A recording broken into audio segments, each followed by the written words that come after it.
Acción, tu revista mensual de cine y series, con los mejores estrenos de cine, fichas y reportajes coleccionables, series de televisión y 4 pósters todos los meses. Búscala en tu kiosco. Muy buenas amigos y seguidores del canal de Acción Cine. Un día más, un nuevo vídeo a la carta. En esta ocasión, como veis, estamos los dos estamos los dos aquí para hacer un vídeo no de una película, sino de una filmografía en general, en líneas generales, de un cineasta muy querido y que nos ha pedido nuestro amigo Eduardo, al que especialmente le damos las gracias, primero y lo más importante, por haber solicitado esta videocrítica. Tenéis aquí abajo en la descripción, tenéis las instrucciones de cómo solicitarla. Seguramente aparecerá algún faldón, algún banner por aquí solicitándola de nuevo, y por haber confiado en este caso en nosotros dos para hablar de la carrera de este director, que creo que a los dos nos gusta bastante, sobre todo en sus últimos años, que creo que es uno de los directores con más futuro y presente del cine español y la televisión española, y que es un tipo que ha dejado películas que pueden estar tranquilamente entre lo mejorcito que hemos visto en los últimos años. Y estamos hablando de Rodrigo Sorogoyen. Con lo cual, hecha ya esta presentación, yo cedo la palabra a mi insigne compañero para que salude y demás y haga las presentaciones pertinentes. Bueno, Eduardo, pues lo que dice mi compañero es al 100% lo suscribo. Es decir, yo te agradezco que hayas contado con nosotros para esta crítica, y porque además Sorogoyen es un tío muy interesante para hablar de sus películas y algunas series que tiene por ahí también. Y poco más, simplemente, pues bueno, plantear un punto de partida en esto, ¿no? Por plantear algo, por romper esquema. Y es que yo creo que cuando hablamos de Sorogoyen, sobre todo, esto se da uno mucho cuenta con todas sus películas, ¿no? Pero especialmente cuando empiezas a reparar en las fichas técnicas, yo creo que con Sorogoyen hay que hablar también de la guionista Isabel Peña, que es una compañera de viaje en su filmografía. Hay alguna película en la que no está, me parece que en Ocho citas, la primera película, el primer largometraje no está, pero en el resto de su filmografía sí está. Y yo defiendo mucho, por supuesto, la filmografía de Sorogoyen y el papel del director en general como creador y demás, pero yo creo que en este caso el propio Sorogoyen, si pudiera estar aquí con nosotros y le preguntáramos sobre ello, lo plantearía también. Y es que Sorogoyen tiene para mí una de las virtudes más importantes que tiene es la capacidad que comparte con otros cultivadores del cine policíaco reciente español, la capacidad para saberse rodear y tener mucha puntería a la hora de rodearse de un equipo creativo que hace que no solo sea la dirección de sus películas, sino también, pues eso, empezando por los guiones, la guionista Isabel Peña, pero también por toda la gente del equipo de arte, toda la gente de producción, toda la gente, y digo que se aprecia mucho, por ejemplo, se aprecian todas sus películas, pero concretamente en la serie Antidisturbios, digamos que por ser serie de televisión y demás, como que brillara más esa idea de trabajo en equipo, ¿no? Y yo quería empezar este vídeo precisamente recordando eso, que el audiovisual, tanto cine como televisión, es un trabajo de equipo, y que una cosa en la que me parece que son muy hábiles, muy inteligentes, los directores españoles del último cine policíaco, es precisamente en saberse rodear de un equipo de colaboradores que están todos remando en el mismo sentido, ¿no? Y que eso les permite como crear su propio estilo como directores dentro de un género determinado como puede ser el policíaco, ¿no? Y quería empezar un poco por ahí, ¿no? Por destacar porque después siempre se nos olvida, empezamos a hablar de los directores, que son de alguna manera los que firman las películas y demás, y se nos olvida todo ese equipo que está detrás, ¿no? Y que en un despliegue como el que es la serie Antidisturbios, por empezar al revés y empezar por el final de Sorogoyen, por el final de lo que ha hecho hasta ahora Sorogoyen, en un equipo como la serie Antidisturbios eso brilla especialmente. No hay más que ver el capítulo 1 y dices esto, vamos. Pero también brillaba en El Reino y en Que Dios nos perdone. O sea, también brillaba eso, pero en Antidisturbios que creo que se salen de la tabla directamente. Toda esta gente, todo el equipo que tiene detrás Sorogoyen para hacer la película. Y los directores que también dirigen algunos de los capítulos de la serie, porque no todos los dirige él, pero sí que marca, es un poco lo que hace David Fincher en Estados Unidos, ¿no? Marca el estilo de la serie y el resto pues sigue un poco esa pauta, ¿no? Pero que hay mucho talento ahí, digamos, puesto en común para una causa, por decirlo así. De hecho, creo que el trabajo de Isabel Peña ha estado en las series en las que ha trabajado Sorogoyen como guionista, incluso cuando no eran los creadores, los responsables Sí, ellos de la serie, como La pecera de Eva por ejemplo. o similares, o sea, que están muy ligados. Lo que sí yo siempre creo es que hay dos Rodrigo Sorogoyen. Hay uno que arranca la carrera, el inicio de su carrera con Ocho citas y con Stockholm, que son películas que no temáticamente no se parecen en nada a lo que hace posteriormente. Hay como una especie de ruptura entre esas comedias románticas o películas románticas que rueda al inicio y en sus primeras series, y luego a partir de lo que vemos en Que Dios nos perdone y en Madre, que creo que es lo que marca el punto y seguido en la carrera del director y que cambia radicalmente de género, porque pasa de eso, Y en El Reino también. sí, claro, pero ya es a partir de Que Dios nos perdone, claro, llega Que Ya. Dios nos perdone, Madre, El Reino, Antidisturbios, y es como una evolución como si el director dijese, vale, ya hemos pasado esta época y creo que es el momento de saltar a otros géneros que a lo mejor le interesan más. Y por los motivos de la industria le ha costado llegar hasta ellos. Creo que era algo que también hemos visto en la carrera, y lo hablamos el otro día en algún directo, que vimos también en la carrera de Alberto Rodríguez, que empieza con unos géneros y llega a partir de Mm. Grupo 7 y demás y da el salto al thriller y al policíaco. Y aquí Sorogoyen da también ese cambio, ese giro a temas y géneros totalmente distintos a lo que habíamos visto anteriormente. Pues no lo sé. Yo siempre defiendo una idea que es bastante obvia, por otra parte. O sea, no estamos descubriendo ahora aquí en la penicilina. Y es que los directores realmente yo creo que cuando se plantean su obra, realmente no se plantean géneros. O sea, saben en qué género va a habitar, pero yo creo que lo que realmente les interesa es la historia, los personajes, el conflicto que se puede plantear y demás, ¿no? En el caso de Sorogoyen creo que eso se aplica porque en todas sus películas que podríamos llamar de cine policíaco y demás, podría aplicarse también a Alberto Rodríguez. Pero creo que en Sorogoyen pirilla mucho ese trasfondo sociopolítico de captar un momento, de captar una foto de España en un momento determinado, ¿no? De determinados temas de España, claramente la corrupción, ¿vale? Y porque la corrupción es un tema que tienen en común, por ejemplo, el Reino, y aparece en Antidisturbios con una potencia, además con un guiño de creación de universo propio, ¿no? Que es el nombre de la empresa y demás. Es una broma, entre los creadores, pero que los que siguen la carrera de Sorogoyen lo van a identificar. Eh, y yo creo que eso le da una identidad de, me resisto a llamarlo cine de denuncia, porque no hay una motivación, un empeño, mejor dicho, más que una motivación, no hay un empeño de hacer un cine de denuncia, pienso yo, en estas películas, pero sí que pienso que forma parte de la autoría de Sorogoyen. Darle esa pincelada de, sí, bueno, estamos tratando una historia de intriga, una historia de policíaca, bueno, pero además de esto, estamos hablando también de esto, de la corrupción y todo esto, ¿no?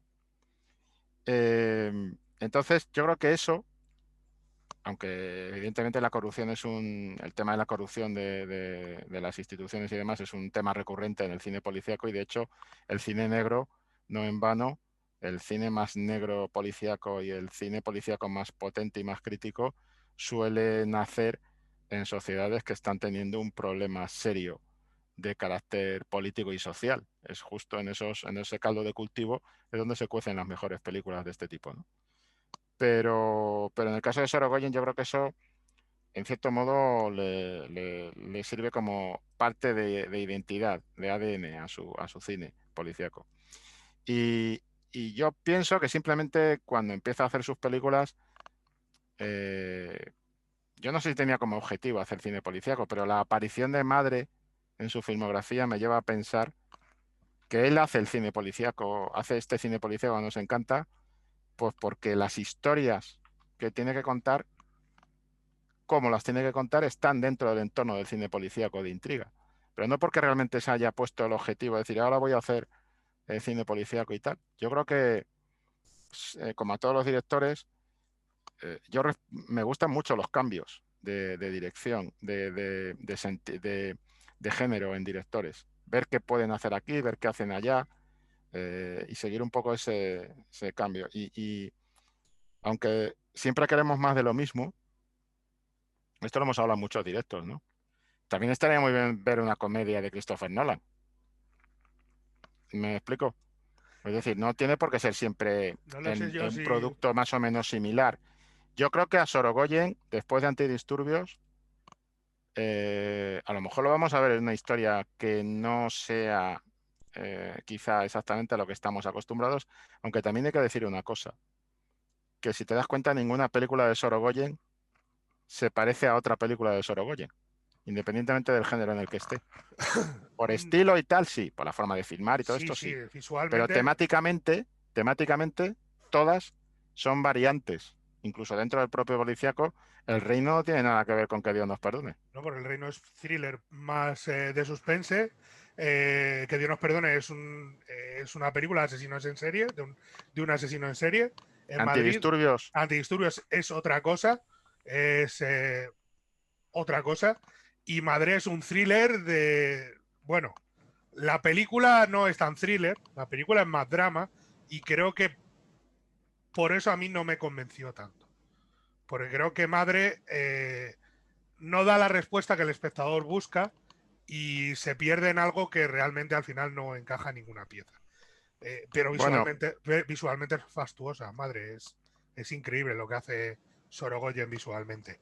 Eh, Al hilo de lo que tú dices, a mí siempre me ha recordado eso, y cuando estaba viendo El Reino había una película que tenía en mente y lo sabes seguro cuál era, porque a mí el cine de Sorogoyen me recuerda a los años 70 y a lo que dices tú de la denuncia, a no ser obvio en la denuncia, a incorporarlo en la historia y a contarte una historia en la que te señala un momento y te dice, y estos son nuestros pecados.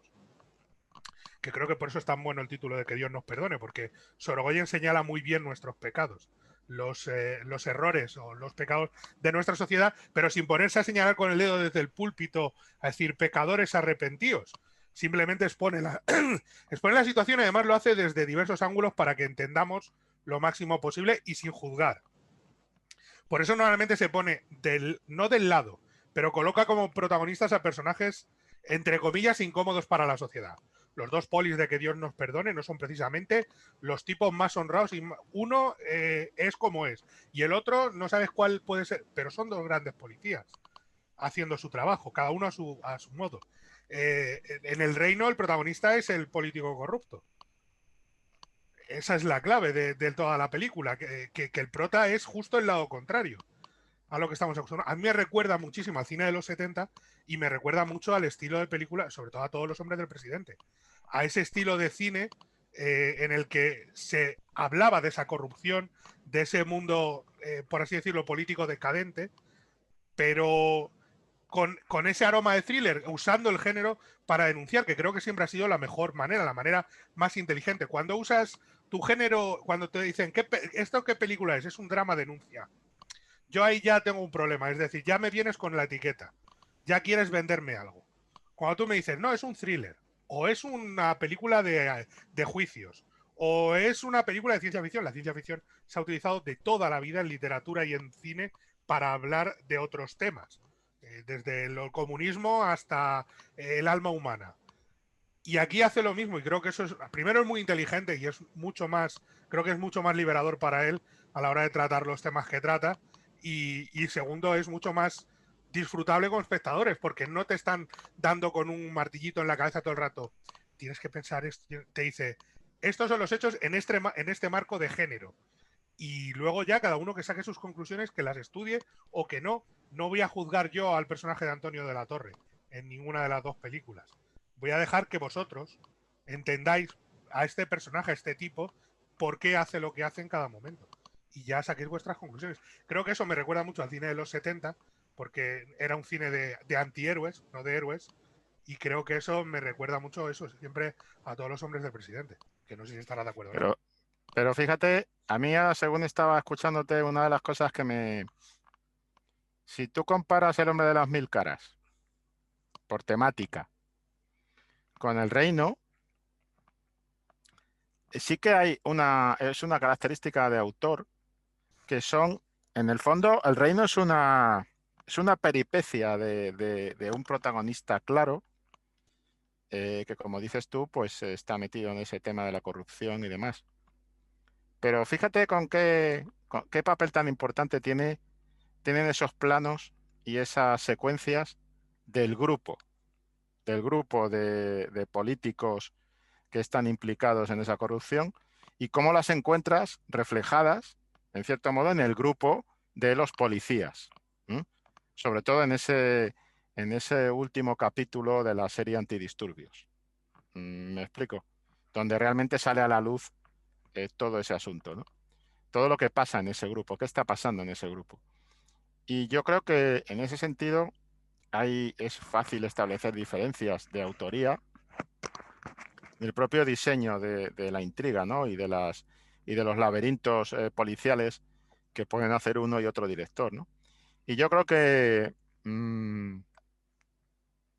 cuando Sorogoyen se plantea este tipo de historias con sus colaboradores, con su guionista y demás, él también es guionista de sus películas, también hay que decirlo, es decir, que es co-guionista con Isabel Peña. Eh, Le da mucha importancia a eso del grupo como una manera de definir la sociedad quizá más cercana para el espectador. O sea, una cosa que a mí me gusta mucho del cine de Sorogoyen y de la serie de Sorogoyen es que, vale, este tipo del reino es un político corrupto. Vale, y para eso Antonio de la Torre lo clava.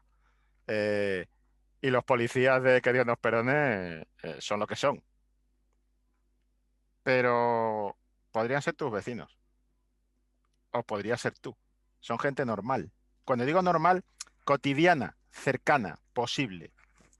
Eh,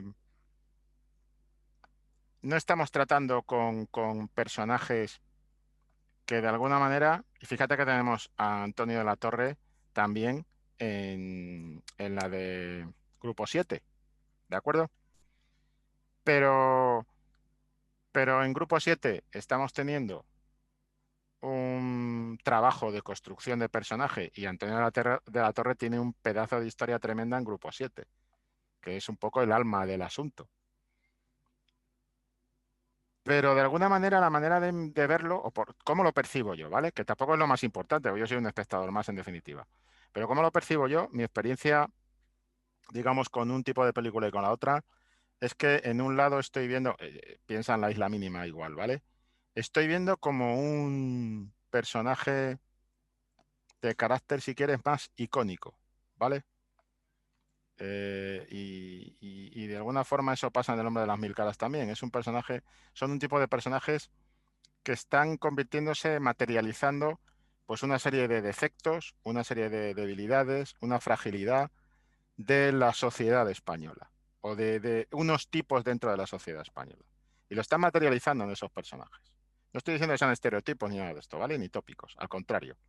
Pero están materializando esa especie de conjunto de cosas negativas y positivas de nuestra sociedad materializada en un personaje. Pero cuando veo el cine de Sorogoyen, lo que veo son tipos dentro de esos laberintos que se han generado dentro de la sociedad española. O sea, en el fondo, y probablemente Sorogoyen no se lo plantea así, no lo sé. Habría que hablarlo con él. Pero el papel de Antonio de la Torre en el reino, los policías de Que Dios nos perdone, los antidisturbios, son unas víctimas y unos pringaos de ese laberinto en el que se mueven.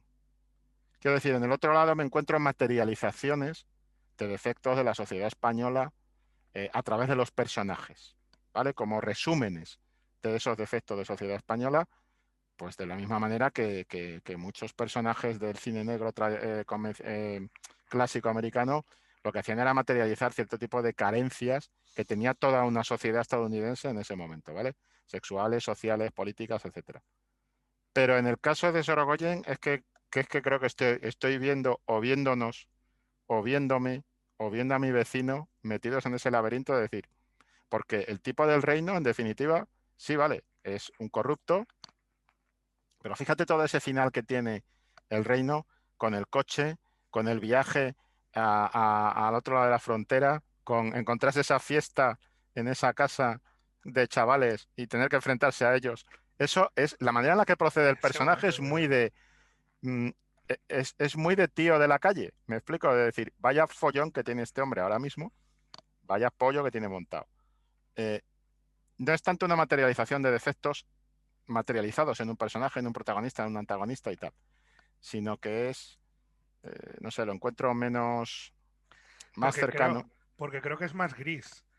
Gris en el buen sentido, más neutro, Sí, que no toma partido. Es que estás hablando del hombre de las mil caras. En el hombre de las mil caras, Alberto Rodríguez toma partido por el protagonista. claro. Lo cual lo convierte en una comedia. En momentos de comedia con muy mala uva. Con lo Comedia de negra, sí. claro, lo del sello, es el sello del ayuntamiento y el otro lo busco y el no, es perfecto. Si no se van a dar cuenta.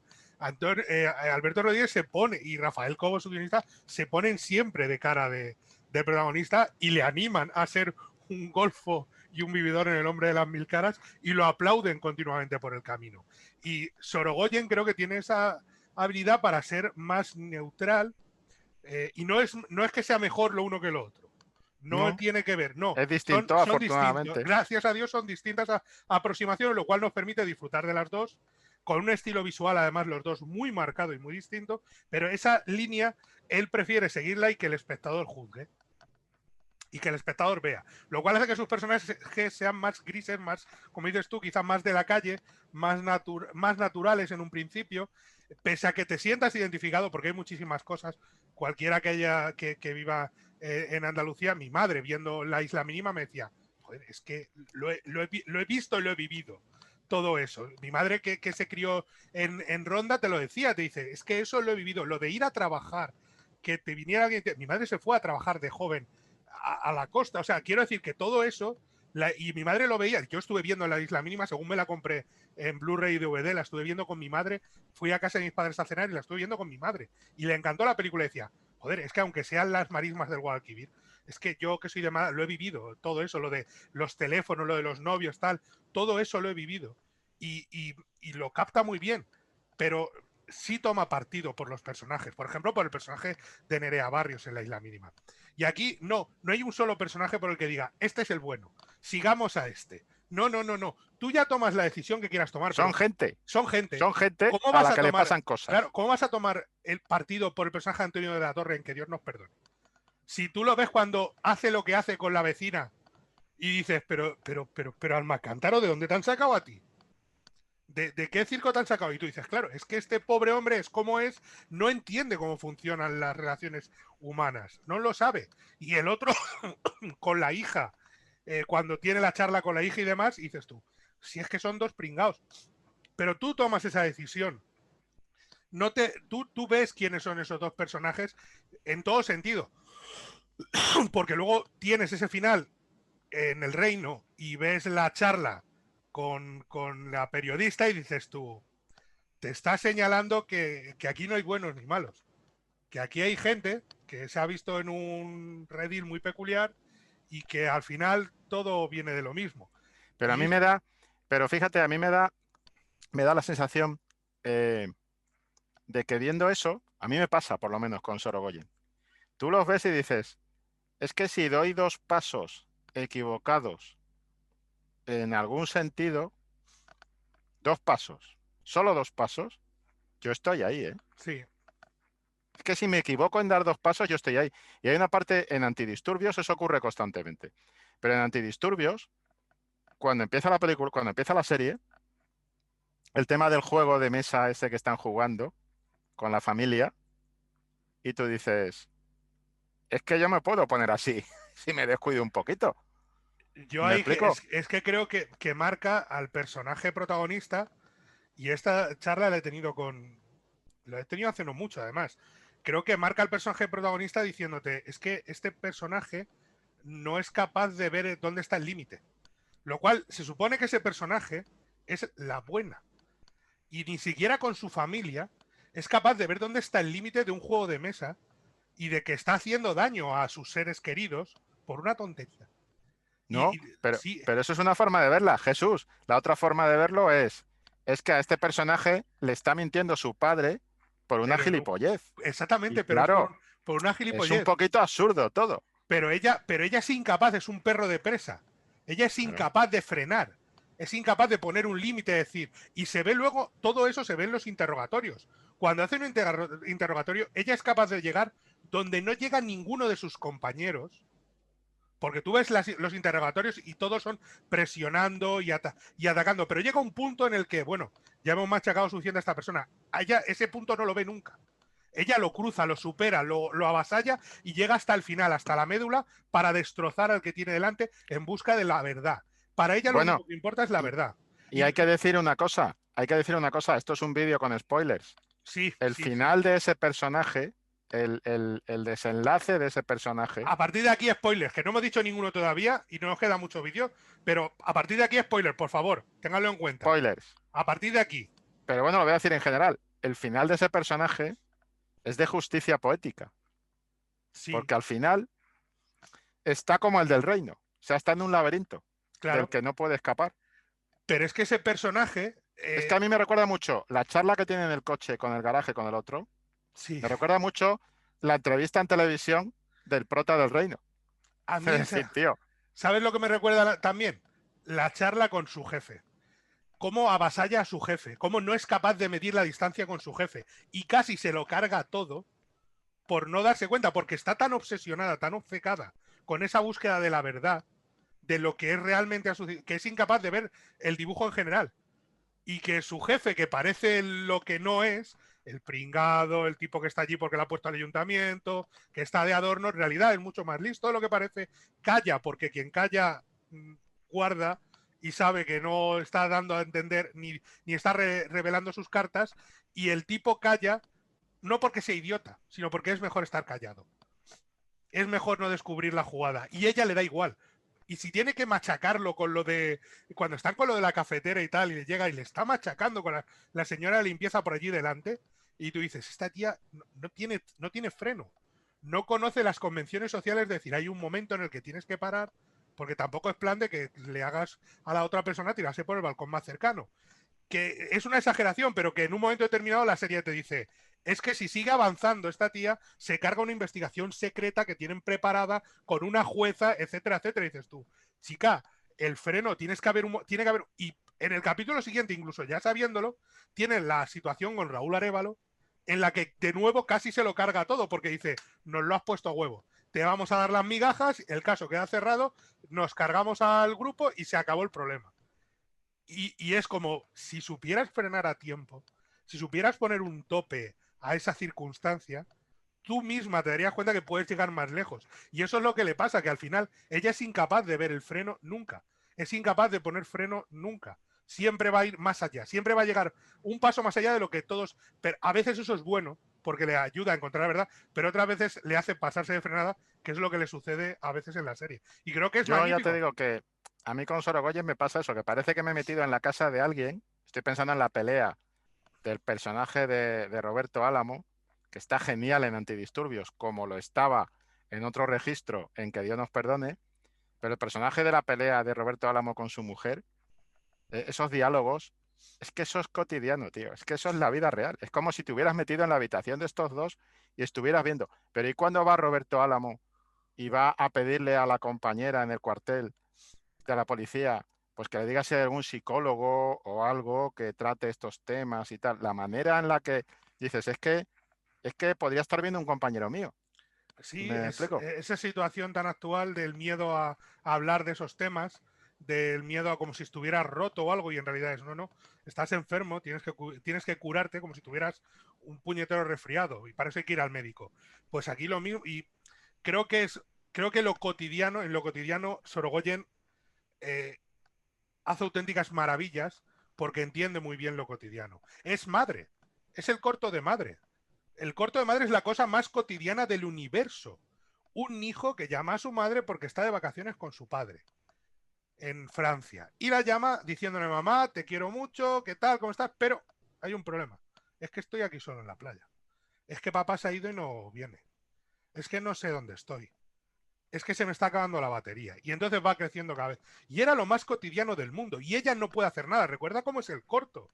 Que es todo el rato en la casa. Tú solo oyes la voz del niño.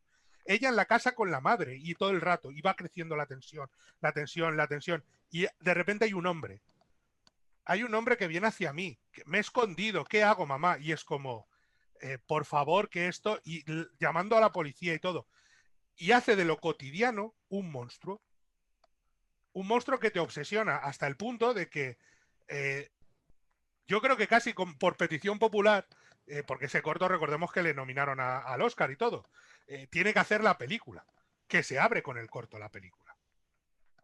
Y creo que es eso, ese convertir lo cotidiano, coger lo cotidiano y a partir de ello ir construyendo capas y decirte, esto es lo normal, el mundo normal, pero en el mundo normal hay de todo. Hay monstruos, yo creo que tiene una... Creo que sí, la figura del monstruo sin rostro, entre comillas, sí aparece varias veces en la filmografía de Sorogoyen, pues lo tenemos en Que Dios nos perdone, lo tenemos en Madre, y en cierta medida es esa burocracia política que corrompe y que absorbe a los personajes tanto en Antidisturbios como en El Reino, para mí. Bueno, sobre todo porque aunque le ponga rostro a algunos antagonistas, pues por ejemplo el superior de la policía, el jefe superior de policía en Antidisturbios y tal, que tiene rostro y nombre y tal, pero efectivamente ahí está eso que podríamos llamar de los que están por encima del radar en el sistema, que son los que realmente cortan el bacalao. Es como una especie de gran hermano particularmente perverso, político y demás. Eh, digamos, por ejemplo, toda la parte final del reino, cuando lo van persiguiendo con el coche y todo esto, ahí te das cuenta de que tiene todo el peso del sistema en contra de él. Y ese sistema en el fondo se convierte en el monstruo sin rostro, ¿no? Claro. Cuando en realidad, sin embargo, fíjate que el hombre de las mil caras le pone rostros a todo el sistema completo. O sea, los materializa. Es esto, este. Sí, sí, además le pone rostro, nombre y apellidos, y Sí. del primero al último, porque ahí sí que Alberto Rodríguez te dice, Pasa lista. Paso lista. Empezamos por aquí y pone a Roldán y te presenta ese Roldán maravilloso de nuestro querido Carlos Santos, que es un personaje sensacional y que se convierte, te das cuenta de que era un viva la Virgen, pero que era un pringao. Pero porque pone nombres por encima de él y apellidos y va señalando con el dedo diciendo, y este, y este, y este. Y sin embargo, viendo Antidisturbios, por mucho que aparezcan ciertos personajes, te da siempre la sensación de que hay, por ejemplo, cuando ella tiene la charla con la jefa esta, que es la que casi lo destroza todo porque justo habla con la más corrupta, pero te da la sensación de que hay como un poder por encima de ellos. Las empresas, El juez, la conversación, claro, cuando van a hacer la intervención, la primera intervención, que es la que lo lía todo, que no tiene... que llaman varias veces a ese juez. Y tú no lo ves. Y está allí el oficial de los juzgados hablando por teléfono Sí. con el juez, y el juez empeñado en que eso se hace o se hace. Claro, por un motivo ulterior que luego descubrimos, que es Claro. porque te vale para hacer desahucios, para vaciar pisos y venderlos y luego reconstruir ahí y demás. O sea, toda una trama. Pero es que fíjate que el personaje de Salva, que es el que hace que también está genial Jovic Keuskerian, el personaje de Salva en ese momento, eso le puede pasar a cualquiera. Claro.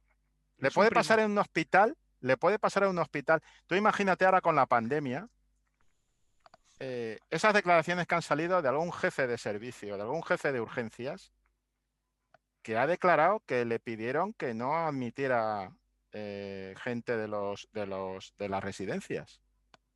Ya. ¿Me explico? Ya. O sea, esa Claro. situación, las decisiones que se pueden haber tenido que tomar o que seguir por órdenes en la pandemia en un hospital. O sea, no hace falta que sea un entorno policíaco y tal. Es que tú ves el papel de Jovic y dices, es que eso le puede pasar a cualquier tío que tenga un mínimo de capacidad de decisión porque lidere un grupo que te puede pasar a ti en el cine cualquier día, Que como sí, está que el sí. patio, macho.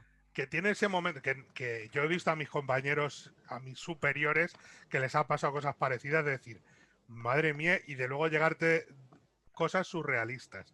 Pero es que es eso, es ese momento. Hay un momento del personaje de Hobbit en el que él está increíble, increíble, que es cuando por segunda o tercera vez le dice al del juzgado, dile que no podemos solos. Dile que manden refuerzos, que esto es imposible, que no vean la que hay aquí liada. Por favor, que manden refuerzos, que se va a liar, que esto es un porvenir. Y el otro llama otra vez al jugador y dice, que no, que tenéis que intervenir ahora mismo. Y él mira con una cara de, Dios mío, pone los ojos en blanco casi y dice, Dios mío de mi vida, en el avispero en el que nos vamos a meter, de aquí nos joden. Es ese momento de madre americana de, aquí chavales, aquí morimos. Pues es justo eso, ese aquí nos, y no hay nada que hacer, de sentirse avasallado por el poder y tener que cumplir con su deber, porque tiene que cumplir con su trabajo, no puede negarse. Que es magnífico y que está, y que define justo eso, ese monstruo en la sombra sin rostro, que creo que amenaza, porque incluso aunque Dios nos perdone, el 90% de la película no vemos al asesino. No sabemos quién es. Y cuando realmente lo vemos, es al final, es que tampoco importa demasiado quién fuese. Importa lo que ha hecho. Los actos importan, no el monstruo. Lo que importa son los cadáveres que deja, no el rostro que tiene. Y en Que Dios nos perdone creo que es muy obvio eso al final cuando dices, si es que da igual la cara que le pongas. Este tío hizo lo que hizo y ahora es el momento de pagar las cuentas pendientes y no hay más. Y lo mismo pasa en El Reino y creo que lo mismo pasa en Madre, evidentemente, que nunca sabemos cómo es la situación. O sea que es muy, muy peculiar todo en ese sentido y creo que es muy interesante porque no puedes enfrentar, porque es como comparándolo de nuevo, y sé que es injusto y no debe, pero comparándolo incluso con La Isla Mínima o con Alberto Rodríguez, en Alberto Rodríguez hay una sensación de, cuando terminan sus películas, hay una sensación de cierta satisfacción, de decir, vale, Cierta retribución, sí. sí. Incluso cuando hay asesinos sin nombre o lo que queramos, hay un cierto final en el que dices, descanso para el alma. Y con Sorogoyen no hay ese descanso para el alma. Es como, y ahora te vas a ir a casa dándole vueltas a esto, porque los finales son en plan, ostras, es que me has jodido bastante. Y creo que lo que decía antes al inicio de todo, creo que tiene que ver también con el hecho, el cambio tiene que ver con el hecho de que antes sus dos primeras películas, Ocho citas y Stockholm, las codirige y a partir de Que Dios nos perdone, dirige en solitario. No tiene que compartir crédito, no tiene que compartir creatividad, dirige en solitario, escribe Isabel Peña y con él y tiene más posibilidad de poner ese estilo visual tan potente que tiene él, porque tiene un estilo visual muy, muy potente. A mí me encanta el uso del gran angular que hace. A veces esa sensación de ojo de pez casi, de meter a los personajes en una burbuja. Me gusta mucho. Sí, porque eso en definitiva es lo que te mete completamente en todo lo que tenga que ver con... Yo creo que es un poco, son simples recorridos de... A ver, yo no puedo impedir ver las pelis de Sorogoyen como la historia de una especie de conejillo de indias, los personajes conejillos de indias atrapados en un laberinto de un laboratorio. Es decir, porque incluso, fíjate, incluso los que son más profesionales, porque son profesionales, ¿vale? Están ahí como metidos en esa casa, en esa especie de despacho, donde finalmente se produce esa incursión cuando se queda ya por la noche y demás en antidisturbios, y están como metidos en esa especie están como escondidos, en realidad están haciendo lo positivo, están haciendo lo correcto, pero me parece una buena metáfora que para hacer lo correcto tengan que esconderse, con estos policías que están jubilados, y me explico, o sea, para hacer lo correcto tienes que esconderte. Me parece que la idea es genial porque creo que define a toda una sociedad. Sí, y al final cuando acaba te deja con esa sensación de, ostras, no ha sido nada bonito. No te deja el sabor de boca de decir, lo han conseguido, todo está bien, el mundo va a ser un lugar mejor. Yo creo que en el caso de Sorogoyen, solo los muertos descansan realmente. Son los únicos que encuentran cierta paz. Los únicos personajes que encuentran una paz, un camino, los que desaparecen. El resto Sí, siguen porque enfrentándose a ese laberinto continuamente. creo que eso que dices está muy bien ilustrado, por ejemplo, con los últimos planos de Raúl Arévalo. Sí, Cuando está de guardia jurado y está mirando y ve lo que ve. Y de alguna manera ahí están, ¿me explico? Esos pecados, esas memorias que nunca se les van a quitar de encima, ¿no? Y son gente, por ejemplo, la responsabilidad y la culpa que experimenta Raúl Arévalo con todo este asunto, el personaje de Raúl Arévalo, el personaje de Diego en Antidisturbios, es genial, porque realmente si te paras a pensar, él no ha tenido realmente la culpa de que eso ocurra, la culpa directa. O sea, le resultaría muy fácil esquivar, pero cómo se relaciona él con la víctima durante toda la serie es muy bueno, que al final tenga esa especie de imagen, ¿no? Como de recuerdo, que te dice bien claro, de una manera muy sencilla, este tío toda su vida va a arrastrar eso, toda. es lo que le Nunca se le pasa a va a todos los olvidar. personajes. Creo que tenemos que ir cerrando ya, que llevamos casi 3/4 de hora hablando. Bueno. Conclusiones rápidas, por ir cerrando, para nuestro amigo Eduardo. Bueno, conclusión rápida para Eduardo. Yo creo que Sorogoyen es uno de los directores más sólidos del cine español actual y no solo en el policíaco. Yo estoy seguro que Sorogoyen, aunque siga haciendo intriga, suspense y tal, esa solidez la puede trasladar a cualquier género en cualquier momento. O sea que, y no solo por la capacidad a la hora de filmar y demás, sino por la manera de crear personajes no solo con su faceta como co-guionista, sino también con su manera de fotografiarlos, de mostrarlos, de seguirlos. Yo creo que es un director todoterreno porque lo es en base al género. Y yo eso siempre creo que lo hemos señalado. Se parte del género para hacer algo más. Y él le gusta el género, cualquier género. El cine de género. No intenta contar una historia más grande que la vida, intenta contar una historia sobre la vida dentro de un género y a partir de ahí pasan muchas cosas y eso le hace llegar a la grandeza. Creo que es uno de los tipos con más futuro y presente que tenemos, no solo en el cine español, ya ha sido nominado al Oscar en una ocasión, sino en el panorama internacional. Creo que es un tipo que me recuerda, fíjate, no sé por qué, su figura me recuerda a la de Bong Joon-ho, el director surcoreano. Ese mismo tipo de director muy todoterreno, con mucha proyección internacional, que puede revolucionar el género en un país o los géneros en un país y dar el salto internacional para revolucionar el género en todo el mundo. Y creo que es uno de los llamados a hacer grandes cosas porque ya las está haciendo. Sí, además es un punto de ruptura para un cine actual, que es lo que necesitamos. Ir quitándonos lastres y crear industria, tanto en cine como en televisión, que es importante. Que además le deseamos muchísimo éxito. Pues vamos a ir cerrando ya, vamos a darle las gracias de nuevo a nuestro amigo Eduardo. Muchísimas gracias por contar con nosotros para este vídeo, de corazón. Y también recordar que tenéis la revista ya en el kiosco, que acaba de salir hace nada, el nuevo número con este repaso a las mejores películas de la década de 2011 a 2020, para que vosotros, que nos habéis ayudado vosotros a hacer, que nos ha servido para hablar de películas muy, muy interesantes y que seguramente nos servirá para hablar de películas todavía más interesantes en el futuro. Y poco más que deciros. Yo le dejo la palabra a mi compañero para que se despida y ahora os recordamos lo que hay que hacer.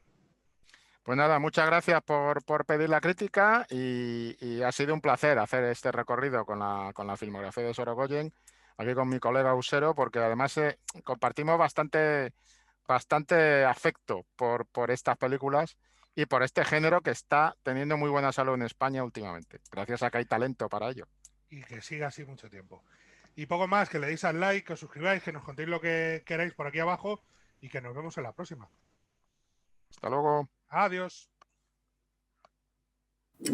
Acción, tu revista mensual de cine y series, con los mejores estrenos de cine, fichas y reportajes coleccionables, series de televisión y 24 pósters todos los meses. Búscala en tu kiosco.